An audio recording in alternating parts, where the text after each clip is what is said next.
ओम शांति। ओम शांति। ओम शांति। ओम शांति।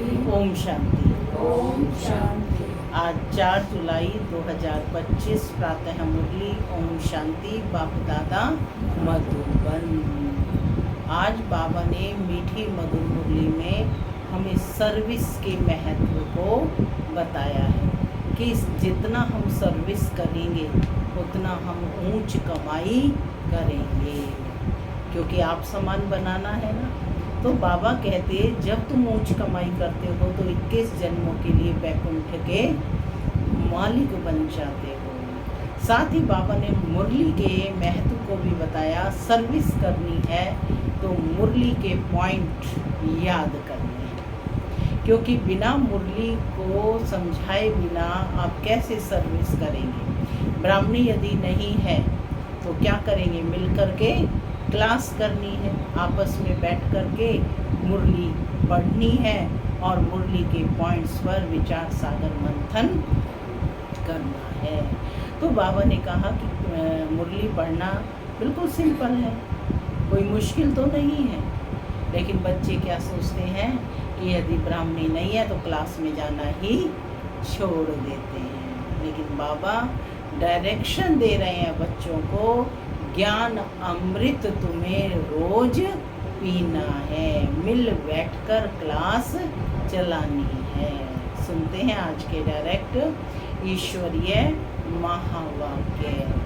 ओम शांति।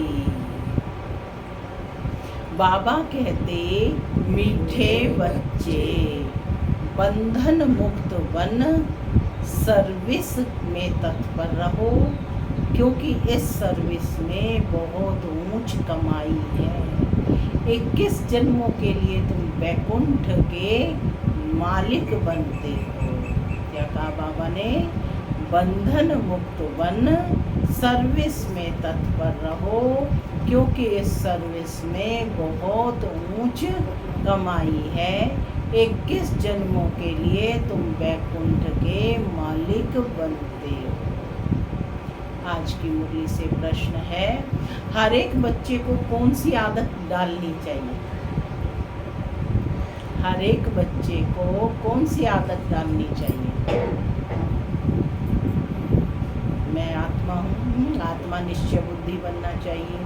और क्या आदत डालनी चाहिए? बहुत अच्छा पॉइंट है। आत्मा निश्चय बुद्धि होंगे,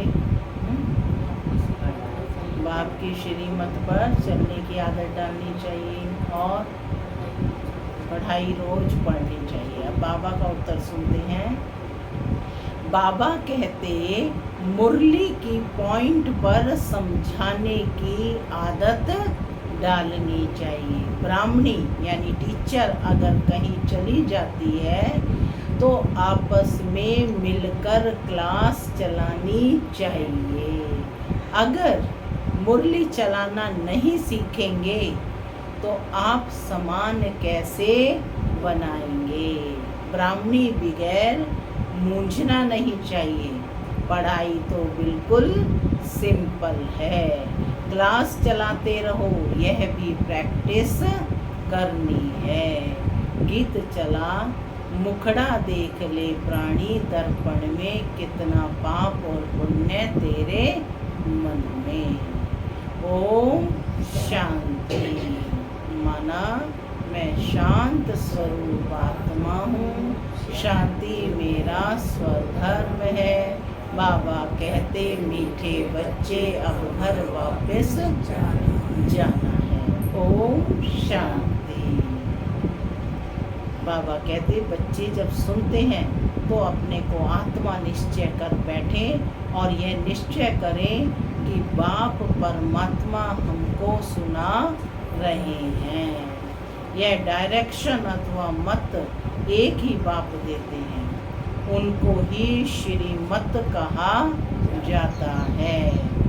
श्री अर्थात श्रेष्ठ ते श्रेष्ठ। श्री का क्या अर्थ है? श्रेष्ठ ते श्रेष्ठ। तो बाबा कहते वह है बेहद का बाप, जिसको ऊंच ते ऊंच भगवान कहा जाता है। बहुत मनुष्य हैं जो उस लव से परमात्मा को बाप समझते भी नहीं हैं। बल शिव की भक्ति करते हैं, बहुत प्यार से याद करते हैं, परंतु मनुष्यों ने कह दिया कि सभी में परमात्मा है, तो वह लव किसके साथ रखे। इसलिए बाप से विपरीत बुद्धि हो गए हैं। सारा काम किस कारण से करा हुआ कि सब ने कह दिया कि सभी में परमात्मा है, तो प्रश्न उठा कि वह लव किसके साथ रखें। इसलिए बाप से विपरीत बुद्धि हो गए। भक्ति में जब कोई दुख व रोग आदि होता है तो प्रीत दिखाते हैं, कहते हैं भगवान रक्षा करो। बच्चे जानते हैं गीता है श्रीमत भगवान के मुख से गाई हुई। गीता का ज्ञान किसने दिया? परम पिता शिव परमात्मा ने। तो कहते गीता है श्रीमत भगवान के मुख से गाई हुई, और कोई ऐसा शास्त्र नहीं जिसमें भगवान ने राजयोग सिखाया हो, वह श्रीमत दी हो। नाम ही क्या है? श्रीमत भगवत गीता। श्रीमत भगवान के द्वारा दी गई श्रीमत डायरेक्शंस। एक ही भारत की गीता है जिसका प्रभाव भी बहुत है। एक गीता ही भगवान की गाई हुई है। भगवान कहने से हम एक निराकार की तरफ दृष्टि जाती है। जब भगवान कहते हैं तो एक निराकार की तरफ दृष्टि जाती है। अंगुली से इशारा भी करते हैं। कहाँ करते हैं इशारा? ऊपर की ओर करेंगे। श्री कृष्ण के लिए ऐसे कभी नहीं कहेंगे, क्योंकि वह तो देहधारी है ना। तुमको अब उनके साथ संबंध का पता पड़ा है, इसलिए कहा जाता है बाप को याद करो, उनसे प्रीत रखो। आत्मा अपने बाप को याद करती है। अभी वह भगवान बच्चों को पढ़ा रहे हैं, तो वह नशा बहुत चढ़ना चाहिए। कौन पढ़ा रहे हैं? स्वयं परम पिता परमात्मा टीचर बनकर हम बच्चों को पढ़ा रहे हैं। तो बाबा कहते कितना नशा चढ़ना चाहिए, और नशा भी कैसा हो?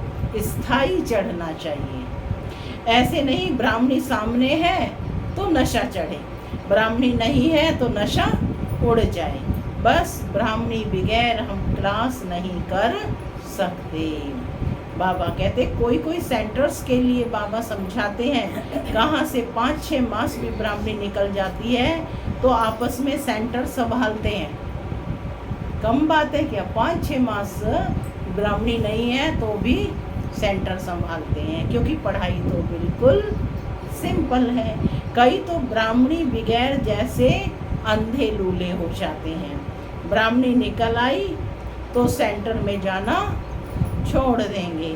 अरे बहुत बैठे हैं, क्लास नहीं चला सकते हो क्या? गुरु बाहर चला जाता है तो चेले पिछाड़ी में संभालते हैं ना। बच्चों को सर्विस करनी है। क्या कह रहे हैं बाबा? तो पीछे क्लास संभालेंगे सब, हाथ खड़ा करो। सब संभालेंगे मिल करके। तो बच्चों को सर्विस करनी है। फोटो निकल रहा है आपका। स्टूडेंट में नंबर वार तो होते ही हैं। बाप दादा जानते हैं कहाँ फर्स्ट क्लास को भेजना है। बच्चे इतने वर्ष सीखे हैं, कुछ तो धारणा हुई होगी जो सेंटर को चलाएं आपस में मिलकर। मुरली तो मिलती ही है, पॉइंट के आधार पर ही समझाते हैं। सुनने की आदत पड़ी फिर सुनाने की आदत पड़ती नहीं है। याद में रहे तो धारणा भी हो। सेंटर पर ऐसे तो कोई होने चाहिए जो कहें अच्छा ब्राह्मणी जाती है तो हम सेंटर को संभालते हैं। बाबा ने ब्राह्मणी को कहाँ अच्छे सेंटर पर भेजा है सर्विस के लिए। मैंने एक दूसरे स्थान पर भेज देते हैं तो सेंटर चला सकते हैं, है ना। ब्राह्मणी बगैर मूंज नहीं जाना चाहिए। ब्राह्मणी जैसे नहीं बनेंगे तो दूसरों को आप समान कैसे बनाएंगे, प्रजा कैसे बनाएंगे। अवसर मिल रहा है ना आपको सुनाने का। मुरली तो सबको मिलती है, बच्चों को खुशी होनी चाहिए कि हम गद्दी पर बैठ समझाएं। प्रैक्टिस करने से सर्विसेबल बन सकते हैं। बाबा पूछते हैं सर्विसेबल बने हो क्या? पूछ रहे हैं बाबा, सर्विसेबल बने हैं क्या? हाथ उठाओ जो जो सर्विसेबल बने हैं। तो कोई भी नहीं निकलते हैं। सर्विस के लिए छुट्टी ले लेनी चाहिए, माने छुट्टी लेकर भी सर्विस करनी पड़े तो भी बाबा डायरेक्शन दे रहे हैं कि छुट्टी ले लेनी चाहिए। जहाँ भी सर्विस के लिए बुलावा आए वहाँ पर छुट्टी लेकर चले जाना चाहिए। अन्य कार्यों के लिए भी तो लेते हैं। जो बंधन मुक्त बच्चे हैं वह ऐसी सर्विस कर सकते हैं। उस गवर्नमेंट से तो इस गवर्नमेंट की कमाई बहुत ऊंच है। भगवान पढ़ाते हैं जिससे तुम 21 जन्मों के लिए बैकुंठ के मालिक बनते हो। कितनी भारी आमदनी है। उस कमाई से क्या मिलेगा? अल्पकाल का सुख। यहाँ तो विश्व के मालिक बनते हो। जिनको पक्का निश्चय है वह तो कहेंगे हम इसी सेवा में लग जाएं, परंतु पूरा नशा चाहिए ना। देखना है हम किसको समझा सकते हैं क्या? है बहुत सहज। कलयुग अंत में इतने करोड़ मनुष्य हैं, सतयुग में ज़रूर थोड़े होंगे। उसकी स्थापना के लिए ज़रूर बाप संगम पर ही आएंगी। पुरानी दुनिया का विनाश होना है। महाभारत लड़ाई भी मशहूर है। यह लगती ही तब है जबकि भगवान आकर सतयुग के लिए राजयोग सिखलाए राजाओं का राजा बनाते हैं। कर्मातीत अवस्था को प्राप्त कराते हैं। कहते हैं देह सहित देह के सब संबंध छोड़ मामेकम याद करो तो पाप कटते जाएंगे। अपने को आत्मा समझ बाप को याद करना यही मेहनत है। योग का अर्थ एक भी मनुष्य नहीं जानते हैं।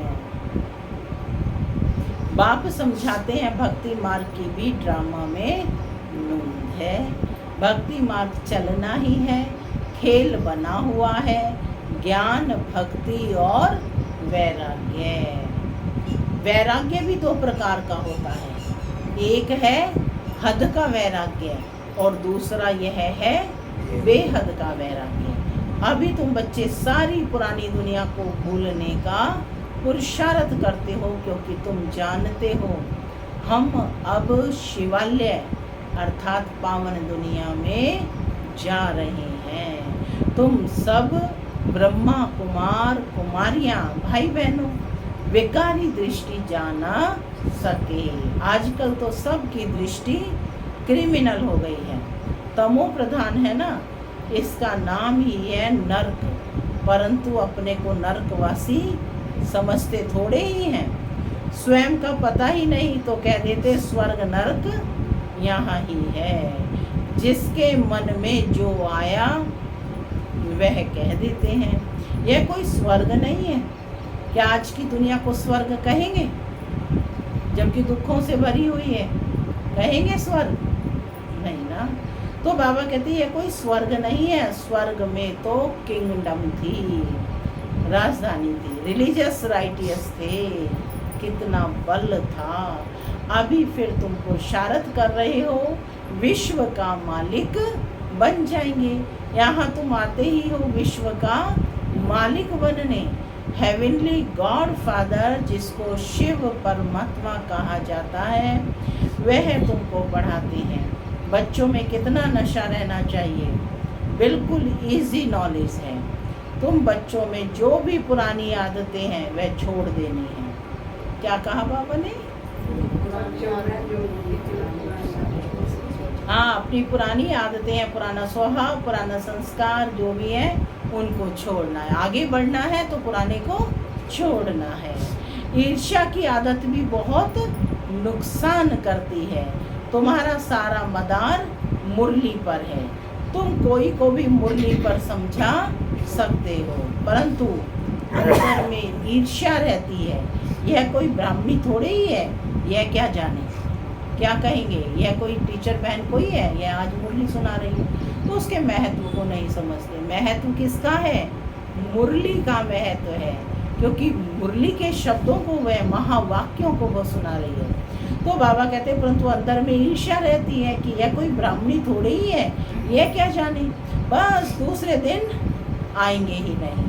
ऐसी आदतें पुरानी पड़ी हुई हैं, जिस कारण डिससर्विस भी होती है। नॉलेज तो बड़ी सहज है, कुमारियों को तो कोई धंधा आदि भी नहीं है। उनसे पूछा जाता है वह पढ़ाई अच्छी है, यह पढ़ाई अच्छी, कौन सी पढ़ाई अच्छी? तो कहते हैं यह बहुत अच्छी पढ़ाई है। बाबा अभी हम वह पढ़ाई नहीं पढ़ेंगी, दिल नहीं लगती है, लौकिक बाप ज्ञान में नहीं होगा तो मार खाएंगी। फिर कोई बच्चियां कमज़ोर भी होती हैं, समझाना चाहिए ना, इस पढ़ाई से हम महारानी बनेंगे। उस पढ़ाई से क्या पाई पैसे की नौकरी करेंगी? यह पढ़ाई तो भविष्य 21 जन्म के लिए स्वर्ग का मालिक बनाती है। प्रजा भी स्वर्गवासी तो बनती है ना, अभी सब हैं नरकवासी। अब बाप कहते हैं तुम सर्वगुण संपन्न थे। कैसे थे? आज अभ्यास करना है कि मैं आत्मा सर्वगुण संपन्न हूँ। विश्वमान का अभ्यास करना है। अब तुम ही कितने तमो प्रधान बन पड़े हो, सीढ़ी उतरते आए हो। भारत जिसे सोने की चिड़िया कहते थे, अभी तो ठिक्कर की भी नहीं है। भारत 100% सॉल्वेंट था, अब 100% इनसॉल्वेंट है। तुम जानते हो हम विश्व के मालिक पारसनाथ थे, फिर 84 जन्म लेते लेते अब पत्थरनाथ बन पड़े हैं, है ना। भगवान को भी पत्थर तक ही सीमित कर दिया, तो बुद्धि भी कैसी बन गई? पत्थर समान। तो कहते हैं अब पत्थरनाथ बन पड़े हैं तो मनुष्य ही, परंतु पारसनाथ और पत्थरनाथ कहा जाता है। गीत भी सुना ना, क्या गीत सुना? मुखड़ा देख ले प्राणी दर्पण में।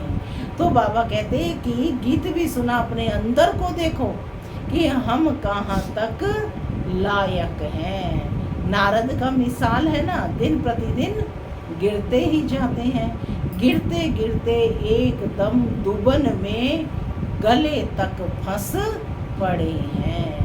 अब तुम ब्राह्मण सभी को चोटी से पकड़कर दुबन से निकालते हो बाहर, इस दलदल से, दुबन से माने इस दलदल से बाहर निकालते हो, और कोई पकड़ने की जगह तो है नहीं, तो चोटी से पकड़ना सहज है। अब जो कोई दलदल में कीचड़ में फंसा हो तो उसको कैसे निकालेंगे? चोटी से पकड़ कर ही निकालेंगे।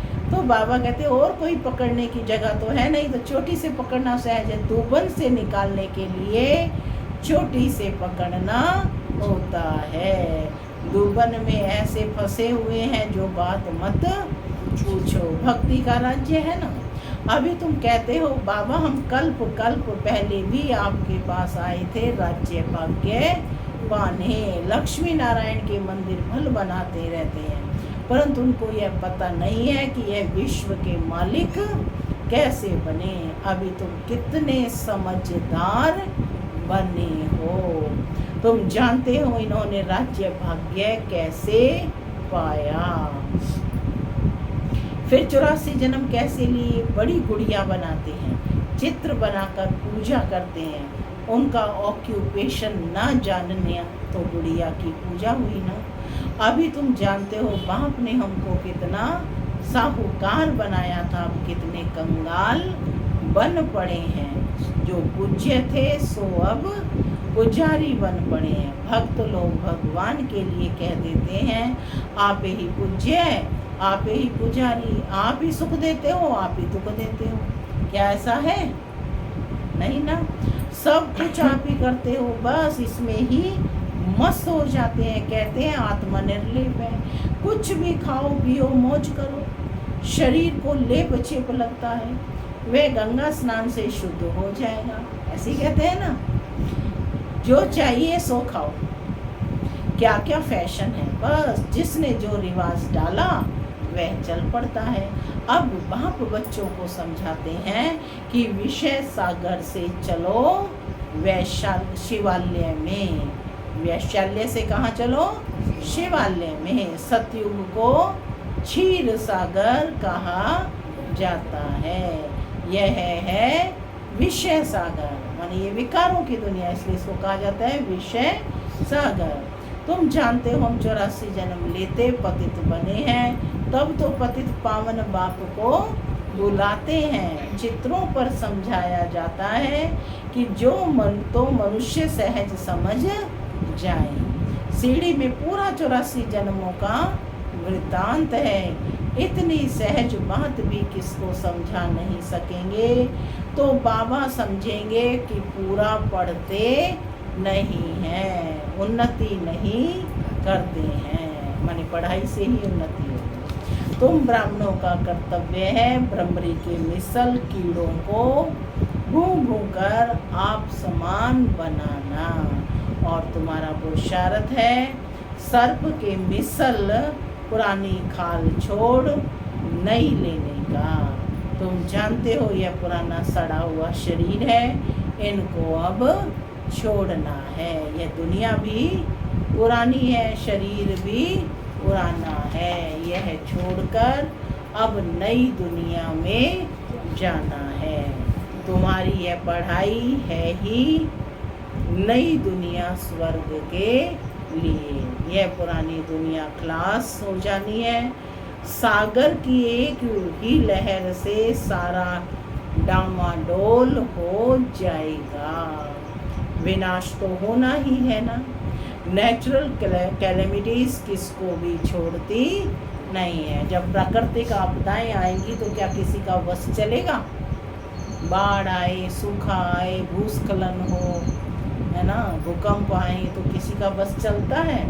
तो बाबा कहते हैं कि विनाश तो होना ही है, नेचुरल कैलेमिटीज किसको भी छोड़ती नहीं है। अच्छा, मीठे मीठे सिक्के लधे बच्चों प्रति माता पिता बाप दादा का प्यार और गुड मॉर्निंग। रूहानी बाप की रूहानी बच्चों को नमस्ते। हम रूहानी बच्चों की रूहानी माता पिता बाप दादा को याद प्यार, गुड मॉर्निंग और नमस्ते। नमस्ते सदा रहो हंसते, बनो फरिश्ते, चलो परमधाम। धारणा के लिए मुख्य सार। पहला, अंदर जो ईर्ष्या आदि की पुरानी आदतें हैं उसे छोड़ आपस में बहुत प्यार से मिलकर रहना है। ईर्ष्या के कारण पढ़ाई नहीं छोड़नी है। दूसरा पॉइंट है, इस पुराने सड़े हुए शरीर का भान छोड़ देना है। ब्रह्मरी की तरह ज्ञान की भूं भूं कर कीड़ों को आप समान बनाने की सेवा करनी है। इस रूहानी धंधे में लग जाना है। आज का वरदान है, मनसा बंधनों से मुक्त अतीन्द्रिय सुख की अनुभूति करने वाले मुक्तिदाता भव। मनसा बंधनों से मुक्त अतीन्द्रिय सुख की अनुभूति करने वाले मुक्तिदाता भव। अतीन्द्रिय सुख में झूलना यह संगम युगी ब्राह्मणों की विशेषता है, लेकिन मनसा संकल्पों के बंधन आंतरिक खुशी व अतीन्द्रिय सुख का अनुभव करने नहीं देते।